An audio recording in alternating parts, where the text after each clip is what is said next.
Was in October of 2010 where Shannon Briggs was almost beat to death by Vitaly Big Brother Big Click Klitschko, and since then he took off until 2014 for 6 fights in 2014 against opponents that you don't know who they are. I barely knew who they are. I mean, I didn't know who they are. I'm not even going to lie. And he's fought twice in 2015. Yesterday, September the 5th, 2015, I am T Street Controversy Live. He fought, I don't know how to pronounce this guy's name, Michael Marone or Michael Maroney, in the Hard Rock Hotel Casino in Hollywood, California, second round KO. The footage is all over YouTube. And basically, Shannon Briggs wants Vladimir Klitschko. Vladimir Klitschko has saying, now that maybe he would fight Shannon Briggs. But it's like Shannon Briggs hasn't fought anybody, and there's so many different fighters that we would like to see Vladimir Klitschko fight that would actually mean something. And don't get me wrong, a Klitschko versus a Shannon Briggs fight would be a very big fight, would probably end up on HBO. The reason why it would be a big fight is because Shannon and Cannon Briggs has done so much over the last year and a half to sell himself back to the public. I mean, Let's Go Champ is now a t-shirt, with his face on it. So he's done a very good job marketing himself, following Klitschko around, and actually making Klitschko's life a living hell. If you don't know, on October the 24th, 2015, Klitschko is going to have his hands full when he's going to be fighting Tyson Fury. But here's the thing. It's like, let's be honest with you. Fans are saying that Shannon Briggs has been fighting nothing but bums. And it's like you've been fighting a lot of them over the last year and a half. And it's like, I understand why guys like Deontay Wilder, Antonio Tarver, and people like that, don't want to fight a Shannon Briggs, because if you lose to a Shannon Briggs, to be honest with you, you kind of become a joke. So it's like, where does Shannon Briggs go, except for to keep fighting and try to find fighters that are, like in the rankings. Because right now, Shannon Briggs, if not in, he's ranked very highly, I believe, like number 5 or number 6 by the WBA, which is, I don't even know how he got there. But when it comes to the WBC, IBF, and the WBO, he's nowhere to be found. So I don't know how he crept up into the WBA rankings, but he's there. And that would be his only way to actually get a title shot. I mean, hell, maybe go after, try to get a fight with Lucas Brown.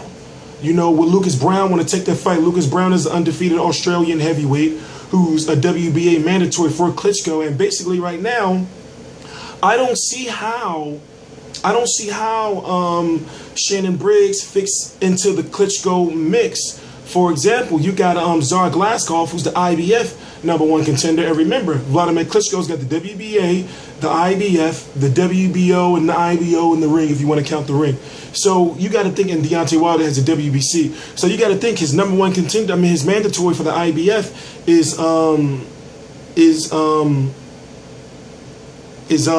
Zar Glaskov. For the WBA, it's Lucas Brown, and I forgot Ruslan, or I forgot how to pronounce his last name. Chigov or Chig, I forgot to pronounce his last name, help me out.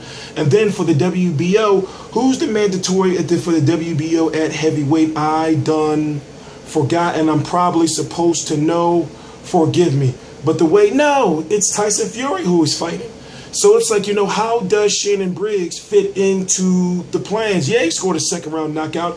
He's been knocking all these guys out that he's been fighting, except for like one over the last year and a half or so. But it's like, in order for, okay, it just would be so unfair, in my opinion, to certain boxers if Shannon Briggs was to get a shot at Klitschko after Fury. Because I'm thinking to myself, well, fans want to see Vladimir Klitschko versus Deontay Wilder. Hell, in my opinion, I'll be honest with you, sometimes I'm kind of critical of Deontay Wilder, but I believe that a fighter like Shannon Briggs could possibly beat a Deontay Wilder, because Deontay Wilder still has some things to prove. But Deontay Wilder has got to get through some guy named Duhaupas, and then he's got to fight Alexander Povetkin, after that, no exceptions. So it's like, once again, we're in a situation where we have to say, well, where does Shannon Briggs fit in? I'm T Street Controversy. This is T Street Controversy Live. Shannon Briggs looks pretty good. He looked pretty good in a little bit of footage I was able to see. It was a second round knockout, knocked the guy out with a body shot. The guy was actually on the ground just, quivering in pain. And Shannon Briggs actually, he does still have some boxing ability, but we can't measure that boxing ability up accurately because he's fighting competition that's just so far below him, even though they may have winning records.